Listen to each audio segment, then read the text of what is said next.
Hey guys, hello and welcome to the Road to ProRaw 9, Episode 4. Thank you for joining me. My name is Ben Winstone, and if you listen carefully, it's the sound of peace and quiet. Unlike last week's episode, it is now 12:35 a.m.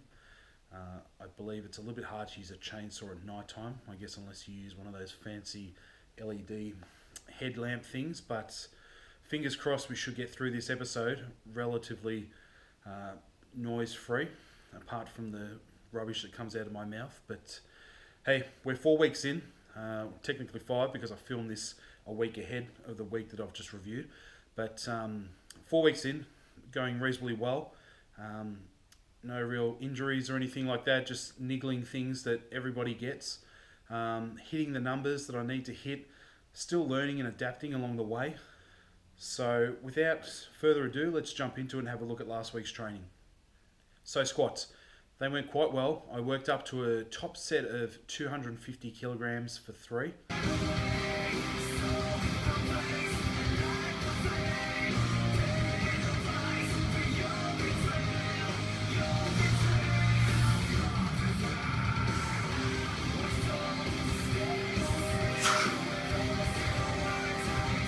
Now, as you can see, it was a reasonably okay set. Probably the only mistake I made is that I did the first 2 reps, one after the other, and then I stopped and reset for the third. I should have probably broken them up and treated them almost as 3 singles, and stopping for that third kind of threw me off a little bit and made it a little bit harder than what it should have. This was followed by 235 kilos for 5.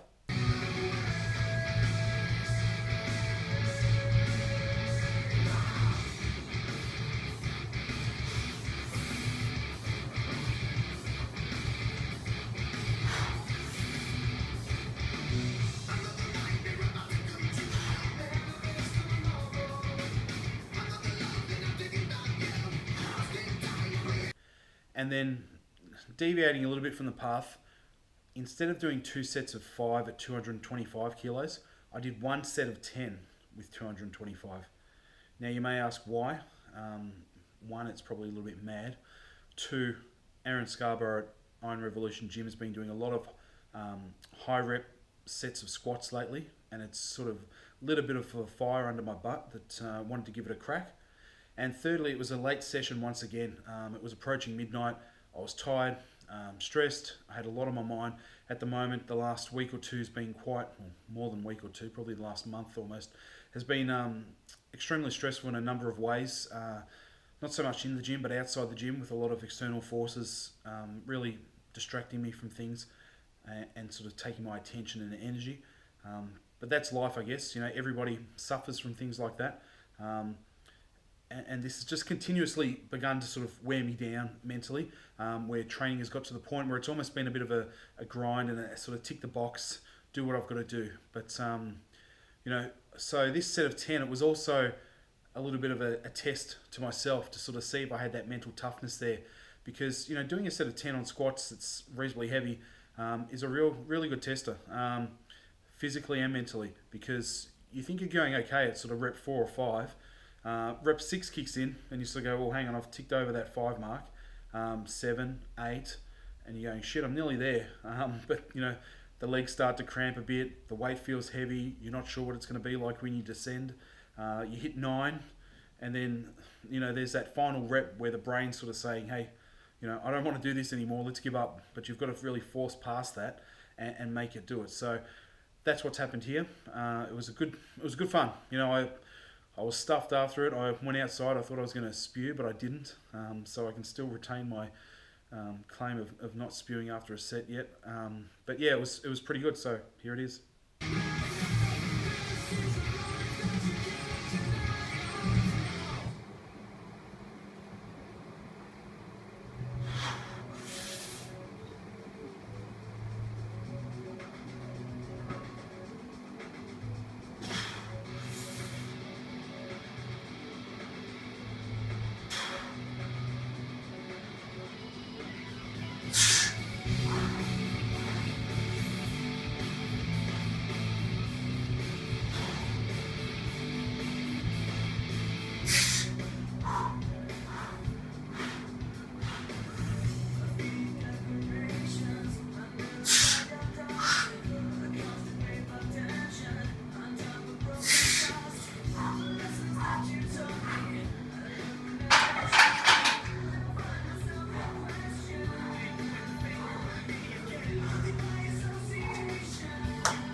Now this was followed as usual by lunges and a few other little accessory exercises as well. So rounded off a good session. Sometimes you don't want to be there. You want to do anything else in the world except be out there and train, but you've just got to force yourself sometimes and get in there and get it done. And you never feel worse after that, believe me. And I'm sure anyone that's trained for quite some time will understand and certainly agree that, even on your shittest days, that it's still better than not training. Moving on to bench press. Now, once again, surprise, surprise, this was another late night session. As you can see, there's a bit of a trend here. And once again, the exact same things I encountered during squats. Tired, stressed, mind was elsewhere, didn't want to be there, but had to do it. And I worked up, once again, I'm working between the 200 to 210 kilo Triple P program. So I'm sort of mixing it up a little bit, seeing how things feel each week. I worked up to a top set of 170 kilos for 3. Now this was tough, and it was also made tougher by the fact that I was training alone. I really start to think that I need a handout, especially in terms of trying to help save my shoulders a little bit, because it does place quite a bit of stress on them. So we did 170 kilos for triple. This was 10 kilos off my previous 3 rep max.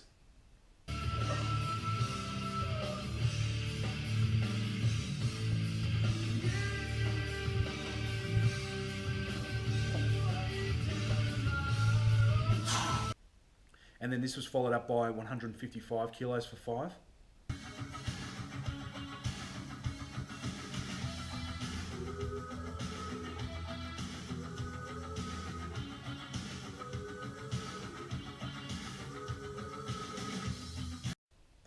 And then also 150 kilos for 5, and then a couple of sets of 140 kilo triples, because my shoulder was starting to get a little bit cranky, a little bit agitated, and rather than sort of belt out higher rep sets, I decided to back it off and do a couple of triples and work a little bit more on getting that technique and form right.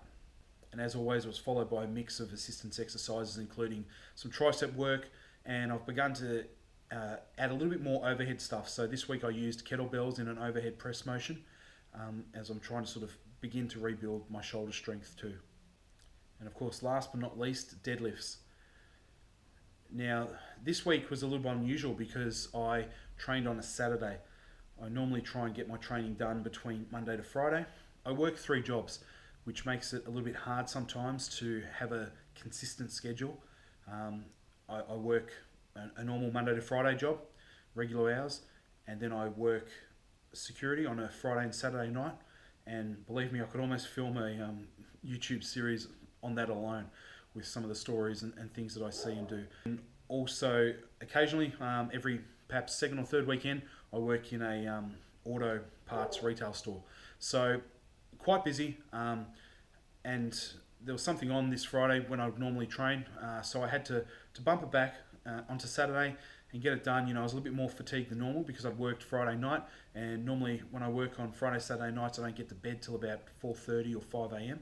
So it does really interfere with your recovery, and I wouldn't know what a proper sleep pattern was because I've done this for over 7 years now, and you just kind of adapt to it. So you're in this sort of constant state of fatigue or feeling rested, but it doesn't last for very long, and it's always very up and down. So I worked up to 265 kilos for a triple. Now this is, I've compared my other previous 3 rep maxes with the other lifts, and this was a fair way off. But I'm not too fussed about this one because I know that deadlifts are going quite well. They're on track. I've switched to the 320 kilo Triple P method and still hitting those numbers fine. And so this was the 265 kilo triple set.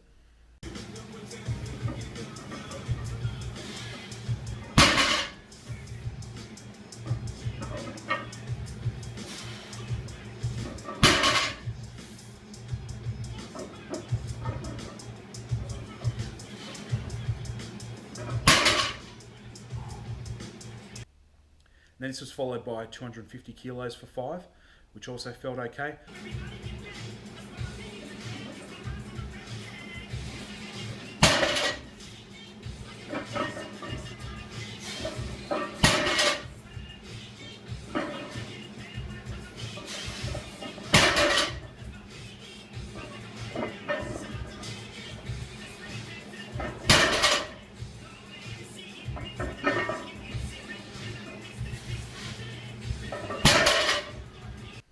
And one thing you may notice in these sets is that that first rep is always a little off. I've realised I need to do some work there.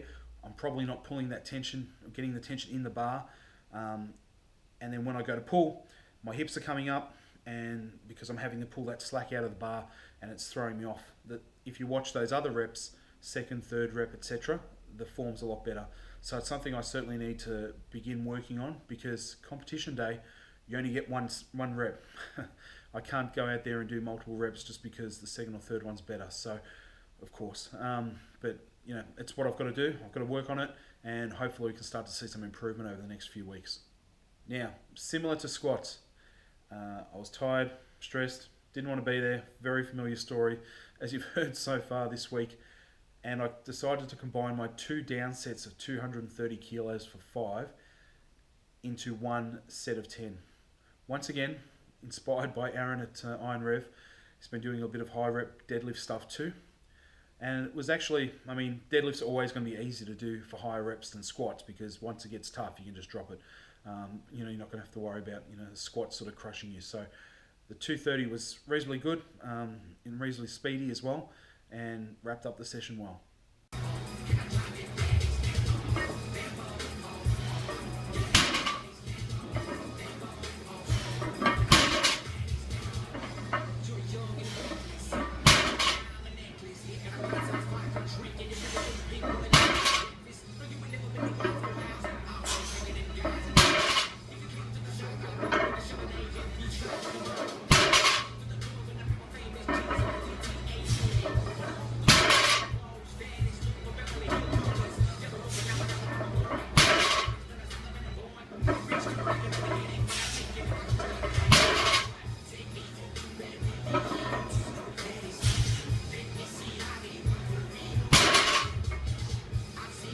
Now, I did get asked a question about why do I wear the straps when deadlifting, how often do I wear them, when will I stop wearing them, and why do I sort of wear them so often? And it's a good question. Everyone's got different opinions on straps with deadlifts, I guess, and it's just something that I've worked on during the years. Now, I use these Versa grips. I've used them for ages. I love them. They're an excellent product. This isn't a paid placement, believe me. I wish it was, but I had to buy these from America, of course. Now they're great. They're excellent to use for deadlifts, or any sort of rowing motion, pulling motion, etc. For a number of reasons. I mean, they're a very grippy product, and they're easy to put on and off. They don't dig into my wrists the same way that traditional wrist straps do.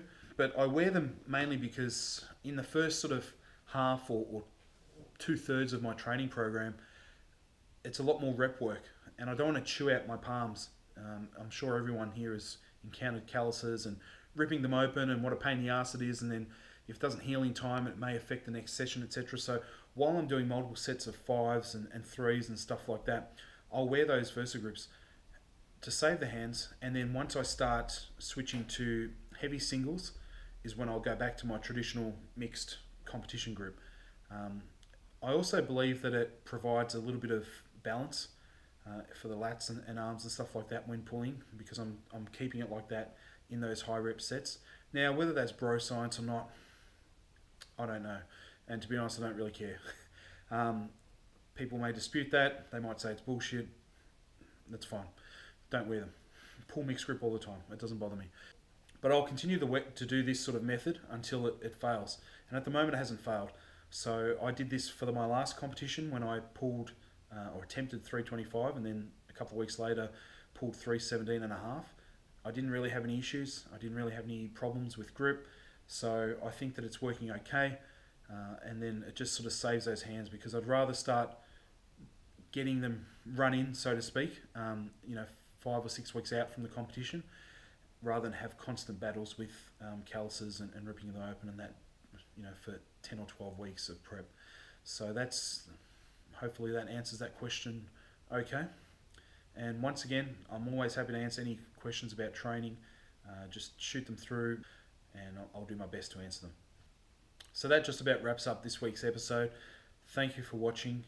As usual, you can find me on Instagram at TheWhiteJuggernaut. But thank you for people that have subscribed on YouTube, added me on Instagram. It's not about Instagram likes. It's not about YouTube revenue. I think from last week's episode, I made a whopping 19 cents in YouTube revenue. So I'll make sure I don't spend that all at once. And I only mention the Instagram because it's a way to keep up with training in a more up-to-date, rather than wait each week to see this. And sometimes I might include a few extra things on Instagram that I don't include in these videos. I post more on Instagram than Facebook, so you're better off following me on Instagram. And you know, a lot of people, it's copped a bit of a bashing lately about people doing things for Instagram likes or etc. But like it or don't like it, next week I'm still going to be out here squatting, I'm still going to be out here bench pressing, I'm still going to be out here deadlifting, and I'll keep putting the videos on. I'll use it more of a training log. I know a lot of people do.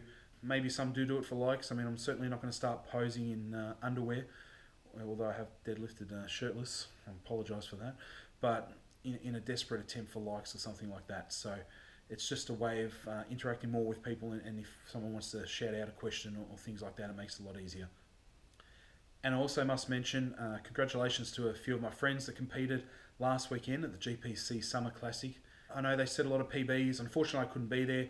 I would have loved to have gone and perhaps filmed a little bit behind the scenes for this episode. But as I said, I worked 3 jobs. Unfortunately, I couldn't juggle those enough to get the time off. So I had to miss out. But well done to everyone. And also well done to Nick King winning the under 125 kilo class. It's setting up a pretty good showdown for GPC States later in April. So I'll get ProRaw out of the way, and then I think it's going to be a bit of a battle between Nick King, the Ape Man, and myself, the White Juggernaut. So that'll be one to watch. Might be the beginning of a new video series. We'll see how it goes. But thank you guys for watching, and don't forget to subscribe. I'm hoping I'm pointing somewhere to where the subscribe button is, and I'll catch you guys next week. So get in the gym, train hard, get at it, and let's get it done.